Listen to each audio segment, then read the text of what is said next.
Yeah, I should be able to tell Mark that I was surprised.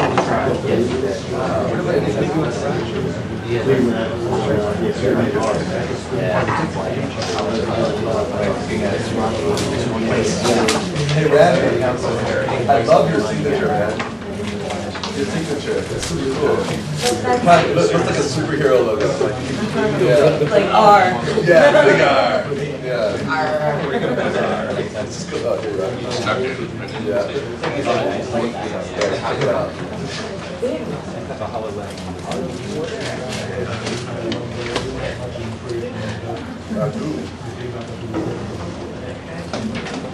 Funny how you like that.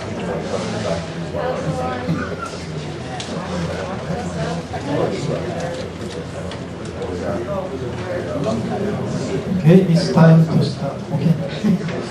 Just now again. So we have a new survey data. So you have a questionnaire here. It's very. I thought it's very simple, but actually it's not simple. So okay, if you look at the questionnaire. The first one is what is your gender? Second, what is your level of education? Third one is what is your nationality? How long have you worked at Hansu University? Also, if you look at the other page, there are different types of questionnaire.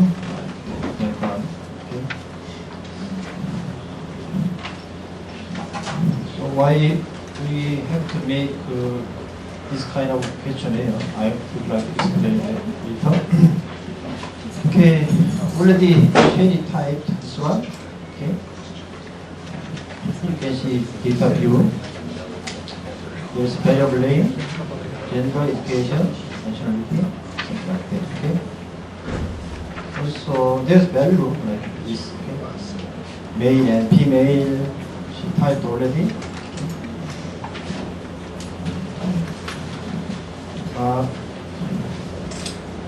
If we look at the data, we can find the 99. Okay. Okay. I think this is missing value. So we have to check the missing variable. Actually, default name is no missing value, but we can click discrete missing value. Okay. And then we can type 99 here. Excuse me, can you explain why you're typing 99? Like, what does that mean? Let's see. If you look at the data, actually, if there's no answers, she typed 99. Sorry? She typed 99? Yeah. What does that mean? No. Yeah. Oh, no one answered it. Oh, Okay. Just typed 99. Because last time you asked me, right? Yeah. So there is this, okay. So we can copy this one. And then click and paste it. So that means no one answered for any of those? Yeah. Right. What? To show us how to do, what So to do with something. the 99 will not be analyzed when we do analysis. Okay, if we treat 99 as missing value. Okay, so it's very important because, for example, this the maximum value is just 4. Okay, but 99 is very high, so it's kind of a liar, right? So we have to check the missing value very carefully. Okay, so we will get data like this. Okay, how many samples are here? 38 samples. You can check like this. So we have to check the data. The data is correct or not. For the checking data, we have to analyze descriptive statistics and frequency first. So for the analysis, we have to move all the data to right side.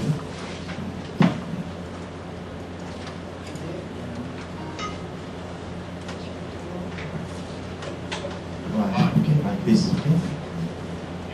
And then we have to click paste so we can produce another file we call syntax file. Okay. Yeah, this is syntax file. We can run this one like this. Okay. This is a result file. So we have 3 files here like this. This is data, result, syntax file. We have to open these 3 files every time. Okay, before we look at this one, frequency, you can find out the missing data. Just 2 or 3 something. Okay, we are going to check the data is correct or not. Gender is correct, male 13, female 8. We need more female. So what does valid percent mean versus cumulative percent? What's the difference? This one, yeah. Yeah. So if you add this one, you can refer. Sorry?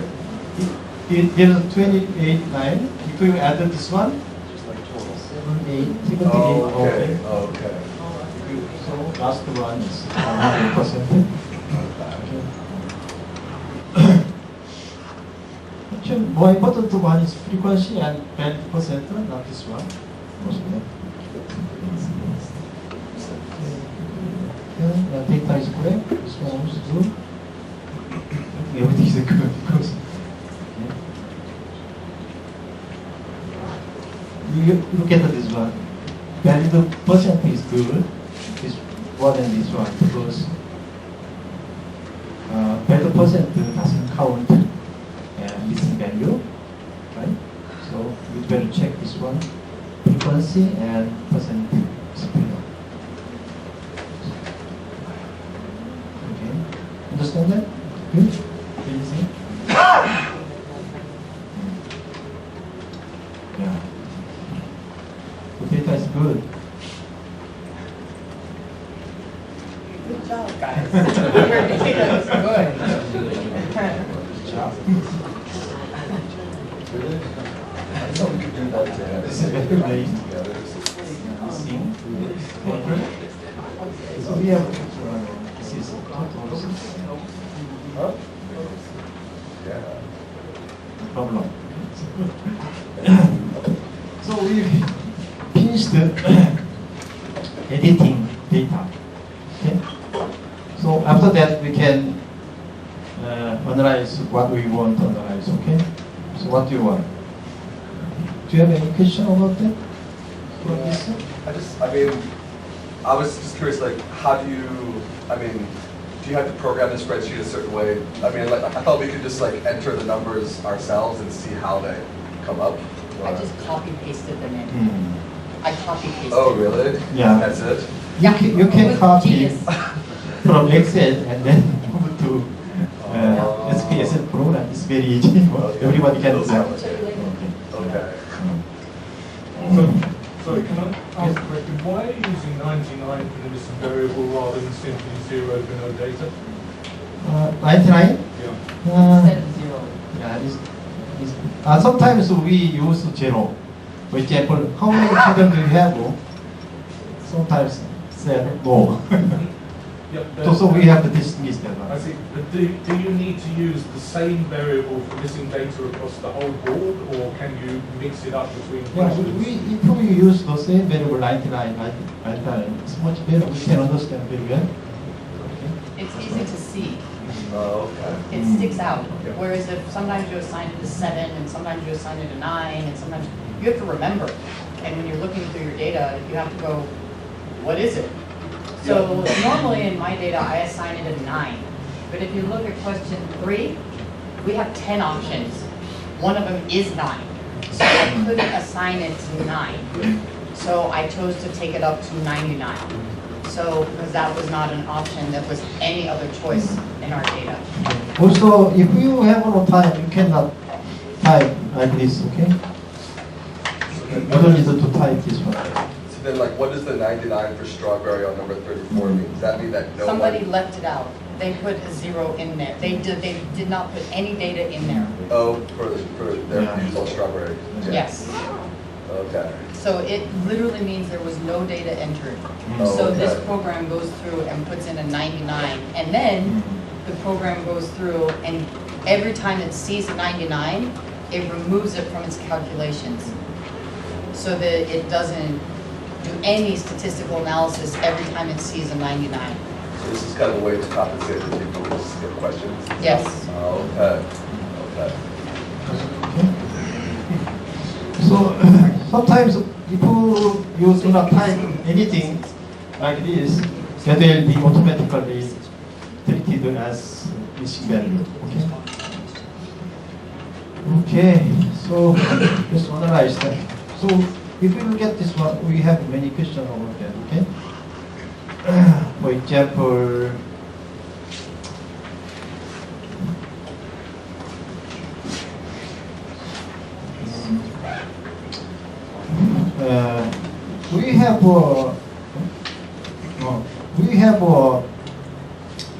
we analyzed just one variable by using frequency analysis.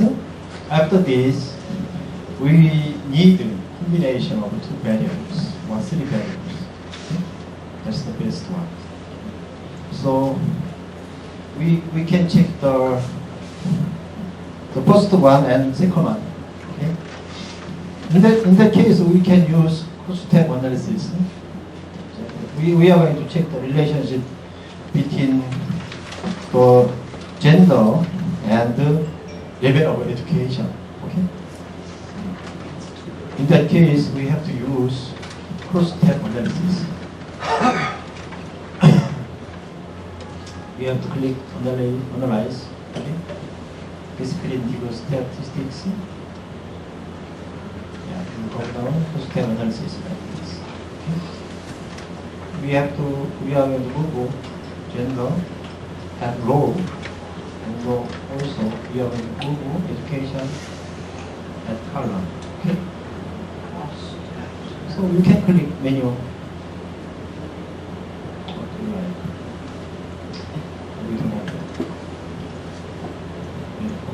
Healthcare is good. If we start more statistics, we can click everything. Also, you can click observed only. You can click row only. You can click also column also not. This time, just click column and then format. Send you. Just we do not check them. Okay. We have to click paste. Okay. Let's go to specify. There is a formula. You can run. Okay. This one. Male and bachelor matters 9. Matters 15. Okay. Male PhD like this. So total is 30. Okay. Also female just 2. Bachelor, so investor 2. So which is the dependent variable then? Actually, there is no dependent variable, independent variable in this case. Okay. Almost the same variable. Yeah. So we want to check. If we want to check, say there is a significant relationship or not between two variables, okay? For that, we have to see this one. Chi-square. Okay. Okay. Also, we have to check the significance here, this one. How about that one? Is there any significant relationship, differences here? These two variables? No, because this p-value is higher than 0.05. Okay? So there's no relationship between gender and education level. No relationship. If you have a relationship, no relationship, you have to check your research design. So you didn't read the previous research video. Very careful, okay? Yeah. Okay, like this.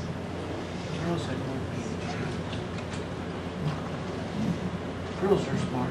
So what does the sub-sig two-sided thing mean? Like, how do you know This there's no is relationship again?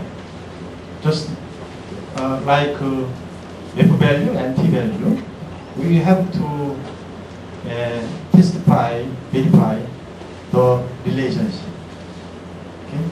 If there is a relationship, significant value, we can say no significant value, we can say no relationship.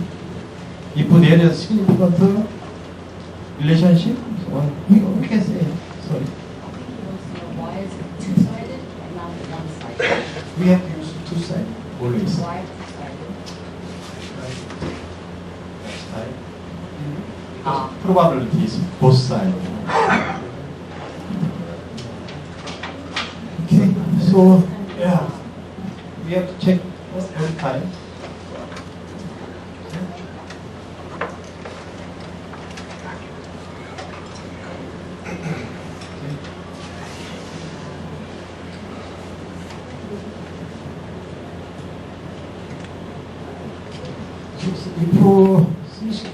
If the p-value is less than 0.05, we can say significance. Okay?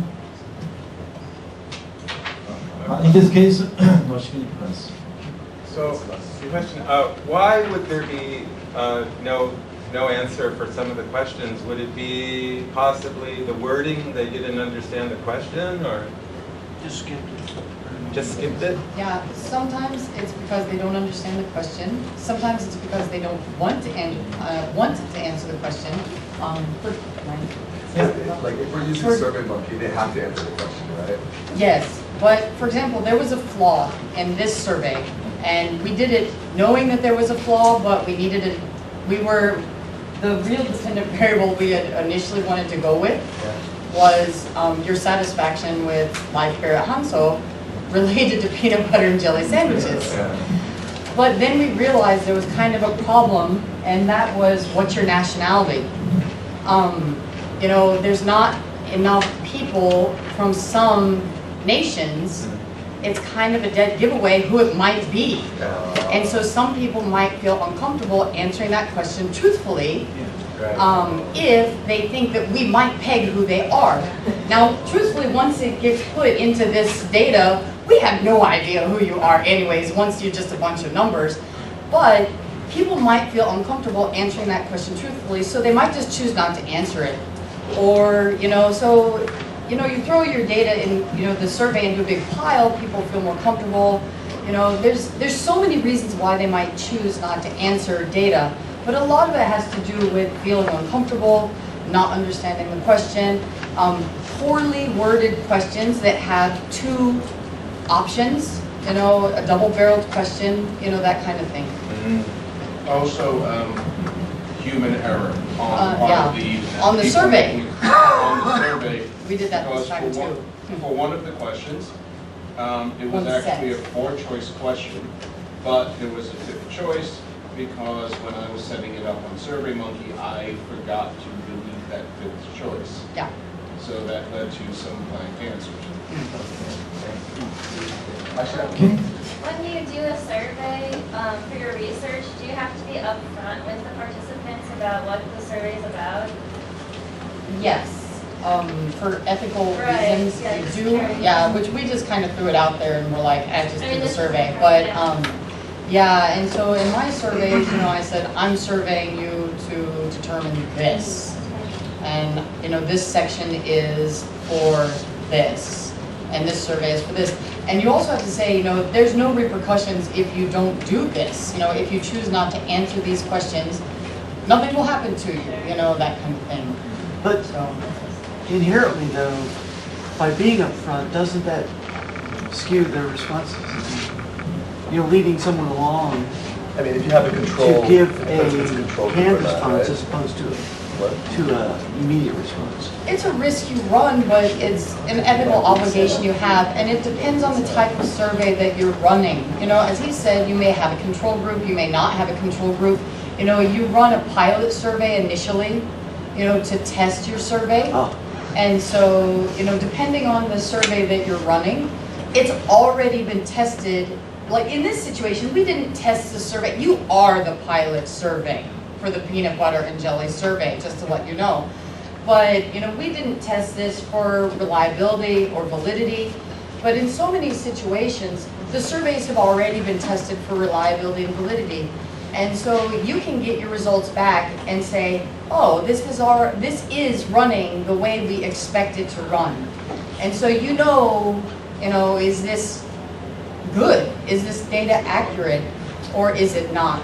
And so you can determine right from the get-go, as soon as you start checking your data, if you have a good survey or not. You know, if your ethical responsibilities got you what you wanted or what you didn't. And, you know, it's in certain situations, depending on, one of the things that we have a problem with here in Korea is that sometimes the surveys are developed for a particular ethnic group, you know, or regional group, and then we take those surveys and we apply them to a new ethnic group, and the surveys don't necessarily cross over well. And so, you know, that's a problem that you face. And so then when you're testing your survey, you go, wait a minute, this isn't what I expected to get. Well, that survey may never have been tested in Korea before. And so, you know, your numbers aren't running the same. And that's something you have to look out for too. So, sorry. I just have a little bit of a confusion, like you said, like to determine if it's like some significant correlation between two variables, like is that just, you said it has to be like less than 0.05%, right? Is that just kind of like an industry standard for acceptability for correlation? So I mean, if you're doing a qualitative study, you could have that percentage set however you want, to some degree, right? But if you're just doing quantitative analysis, then you would have to stick to this industry standard. Is that right? That's why I don't want to use quantitative research, because there's no definite way to prove something. If we use quantitative, there is a clear way to prove something. That's why. So basically, that's just like an international standard for determining. Yeah. Okay, like less than 0.05. For social science, the minimum is this one. For natural science, this one. Oh, really? Yeah. Oh, okay. oh, because it's Our mind is changing every time. 5% is now. Yeah. People are more variable than, say, rocks. Yeah, Yeah. that's true. Something more like ground section. Okay. So I have another question. Who cannot sleep well here? I have to handle it.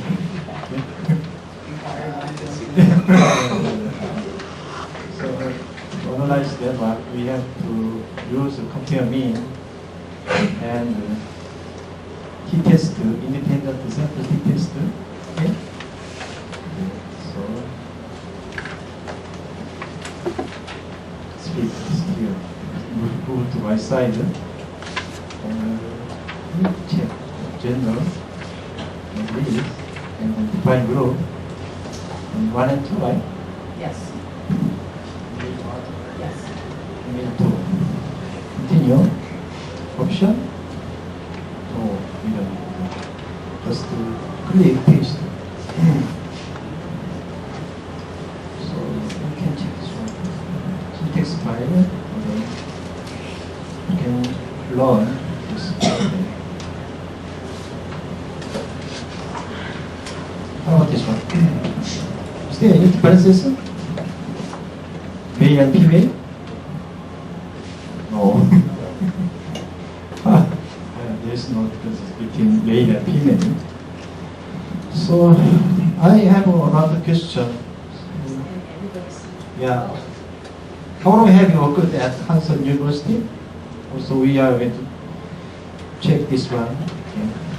Okay. In this case, we have to use, I will show you last time, one-way analysis. Okay.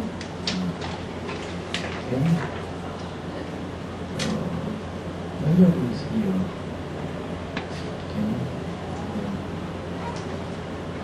Okay. Work time. Okay. We have to click this one. And then more. We click the Duncan last time for postural classes. We need also descriptive statistics and continue. Also click paste. Oh, this one. No, this one. Also, there is no significance. There's mean, but there's no significance. Okay? If you have more sample, you can get more significance level. Okay? Because there is a population. Okay, we have a sample. Okay, the sample is getting larger. Can be a population. Okay. Okay. So if you have one samples, so the sample is like population. If there is a difference between even one, okay, for example, male 1,000, female 1, there is difference, okay, just once, okay. In that case, there is actually differences. You can find out the significant differences. Okay. If you like this sample is just 36, the sample size is very small, so it's very hard to get the significance level. Okay. So for the statistics, okay. So what's the minimum number of samples you would need then to get like more significant values? Based on statistical method. For example, if you want to use regression, you need 200 more samples. How about like cluster analysis? Huh? What about like cluster analysis? Cluster analysis, 200 is already enough. How much? 200? Yeah. Can you show me number 3? Okay. Groups and combining different nationalities into groups so that we make them smaller. Which one? Number 3. Number 3? So like we have people of different nationalities combining them into a group to make them big enough to actually statistically analyze. Nationality. Yeah. Yeah. Because some of the American, groups are too small yeah. to actually analyze. So we have to add the American and the other group. Okay. So I think it's good. If we want to change that, we have to decode into different variable like this.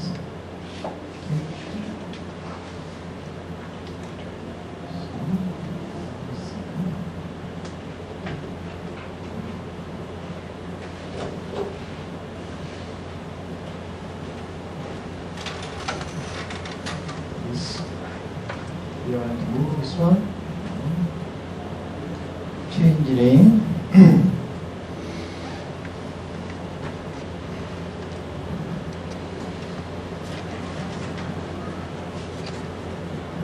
Okay. Like this. And then you can click this one. So one was, one is one. We are not going to change anymore. But we are going to change it's one. Change values through hash 2. Okay.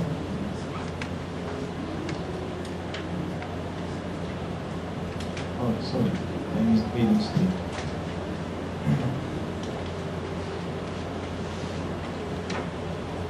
we have to add the first one.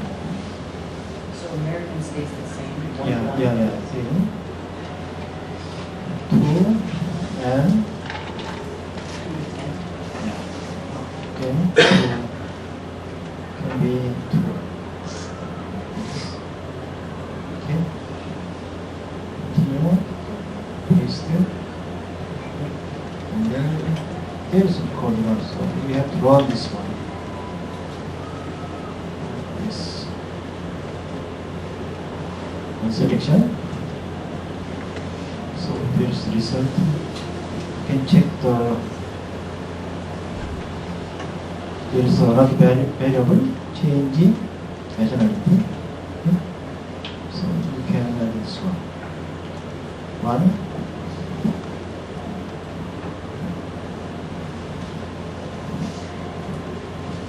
Okay.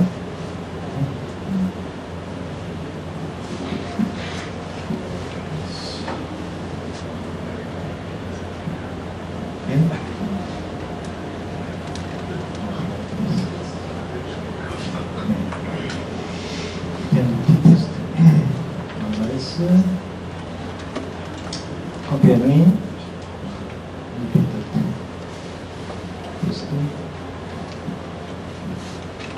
You change this one, the last one. Okay, yes.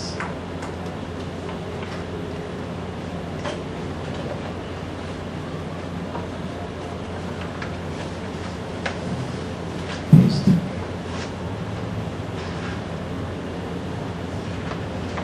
So you can see it has rebel, but also there is no significance rebel.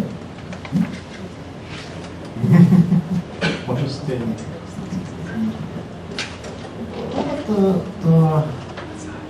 I am satisfied with my Korean speaking level.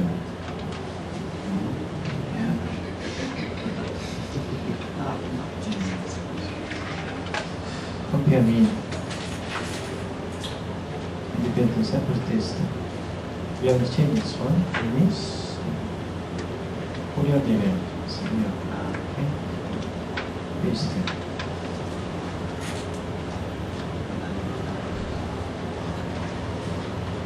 No difference also.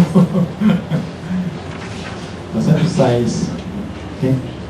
If you have a high many sample size samples. Also, we have. I am set up with my life at Hanson University. We have to check that one also. And in this case, I keep changing. So.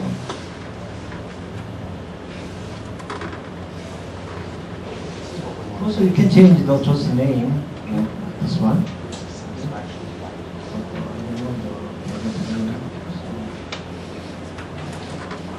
Hansa Life.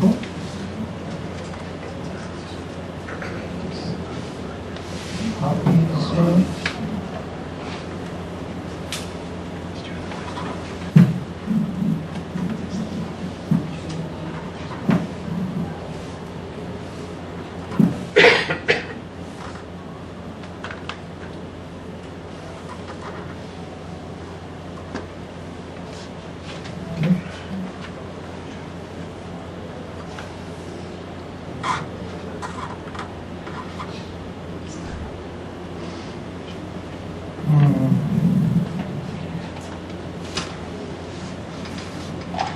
It doesn't look right.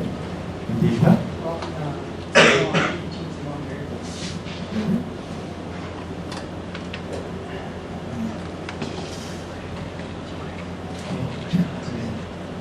Okay.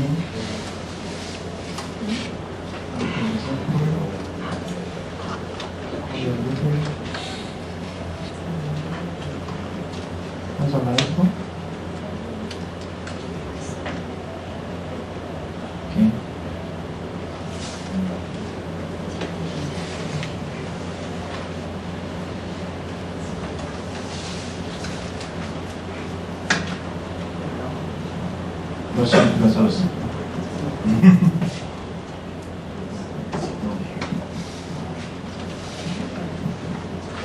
So you know, like in the very first week or second week, you were talking about like, you know, how you could take one big data set and then just like choose different pieces and make different pieces like an independent variable, different pieces of dependent variable. Like, can you, because I kind of forget all that was like a month ago. Like, can you show me like how would that work here? Like, how could you choose three different criteria and make one into a dependent variable and others independent? It based on previous research. So if you read many previous studies, you can get some idea. Okay. Okay. And then just choose like two variables here. Yeah. I see. Okay. You have to finish it? Yeah. I gotta finish it.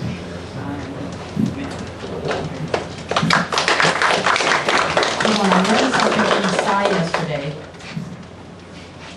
More clapping, more clapping. All right.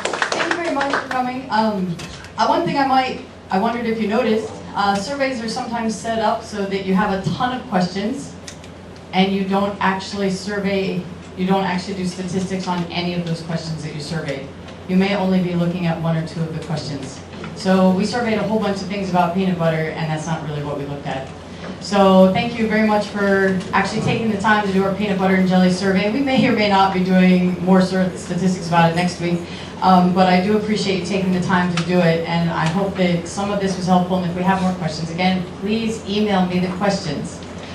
I can send them to the professor and he can prepare the answers or send me emails back and we can totally take care of this. I'm going to set the sign-in sheet. If you did not sign in, please sign in and remember the system for disposing of your food. Thank you very much. I appreciate you all coming. Thank you.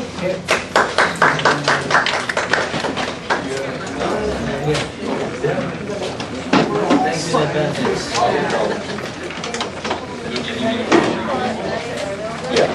How about that?